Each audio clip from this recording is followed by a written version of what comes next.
आप सभी प्रभु प्रेमियों को इस दास की ओर से सादर जय सिया राम। आज हम और आप एक चर्चा करेंगे कि इस जीवन का कठोर सत्य क्या है। इस जीवन का कठोर सत्य यह है कि जैसे ही जीव इस धरती पर आता है, सभी जीव को एक ना एक दिन यह धरती छोड़ के जाना पड़ेगा। एक प्रसंग आता है, आइए हम और आप मिलके उस प्रसंग को समझते हैं। एक समय की बात है, भगवान विष्णु गरुड़ पर बैठकर कैलाश पर्वत पर गए और द्वार पर गरुड़ जी को छोड़ दिया और खुद भगवान शिव अंदर भगवान विष्णु जी से मिलने के लिए चले गए।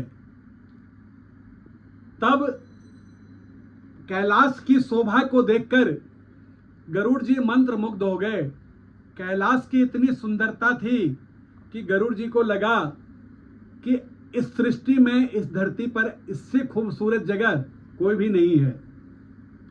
कि अचानक उनकी नजर एक खूबसूरत सी चिड़िया पर पड़ी। चिड़िया इतनी सुंदर थी कि गरुड़ जी का ध्यान आकर्षित होने लगा उस चिड़िया के ऊपर।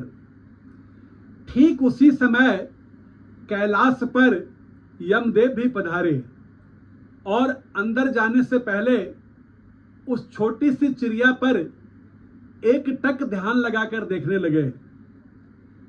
गरुड़ जी को समझने की देर नहीं लगी और वो समझ गए कि इस चिड़िया का समय अत्यंत निकट है और यमदेव कैलाश से निकलते ही अपने साथ इसे यमलोक ले जाएंगे, यह सुनिश्चित हो गया था। गरुड़ जी को दया आ गई, इतनी छोटी और सुंदर चिड़िया को मरते मैं नहीं देख सकता। उन्होंने अपने पंजे में उस चिड़िया को दबाकर और कैलाश से हजारों कोस दूर एक जंगल में एक चट्टान के ऊपर जाके छोड़ दिया और खुद वापस कैलाश पर्वत आ गए। और जब यमराज जी कैलाश से बाहर आए तो गरुड़ ने पूछ लिया कि यमराज जी, आपने उस चिड़िया को इतने प्यार से क्यों देखा था? तो यमदेव बोले, गरुड़, जब मैंने उस चिड़िया को देखा तो मुझे ज्ञात हुआ कि चिड़िया कुछ ही पल बाद यहाँ से हजारों कोस दूर एक नाग के द्वारा खा ली जाएगी।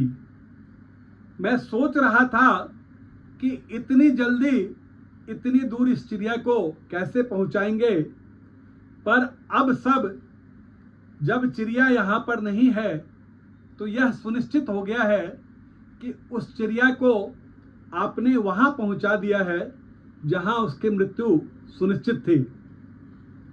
गरुड़ जी समझ गए कि मृत्यु को टाले कोई नहीं टाल सकता। इस संसार में जब जिसकी मृत्यु सुनिश्चित हुई है तब उसको इस संसार को छोड़ के जाना ही पड़ेगा। इसीलिए भगवान श्री कृष्ण कहते हैं, करता तू वह है जो तू चाहता है, परंतु होता यह है जो मैं चाहता हूं। कर तू वह जो मैं चाहता हूं, फिर होगा वो जो तू चाहता है।